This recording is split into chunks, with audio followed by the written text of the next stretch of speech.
I want to talk about what I think is possibly the most important consideration here that people don't think about. And it's what I like to call the war chest concept. You going to war? Going to war. Look, fair. life is a battle or a series of battles. Love is a battlefield. Right? Love is a battlefield. All these cliche things.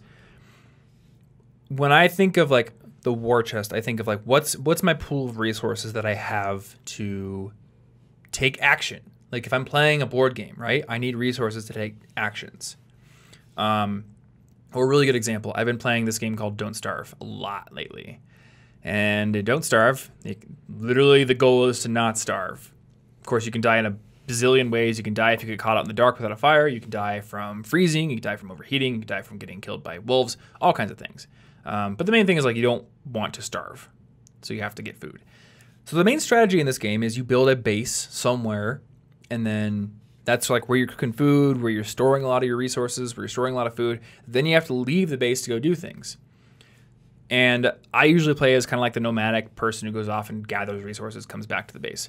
And I've learned that no matter how great my base is, if I'm way off on some other part of the map and I'm hungry and there's no food around, that base can't help me. It's like an illiquid asset. I can't tap into it right now. So this is something that people don't think about when they're buying houses or when they're buying a lot of things. What is in your war chest and do you have access to it?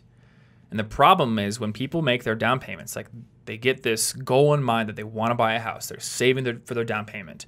And then they go and they buy the house and they basically wipe themselves out. They become what's called house poor. Okay, yeah, because they empty their bank account for it. Pretty much. And now if literally anything comes up, it's too late because you can't just say, could I have some of that? Could I have that back? Yeah, they're not going to give it to you back. Can I have that? There is a way they can kind of give it back to you. We'll talk about in a second, but not a whole lot, right?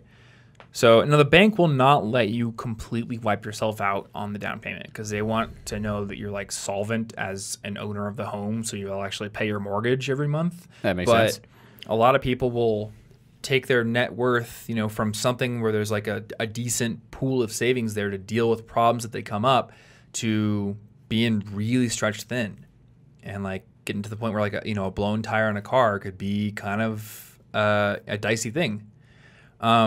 So for me, I always want to have a war chest.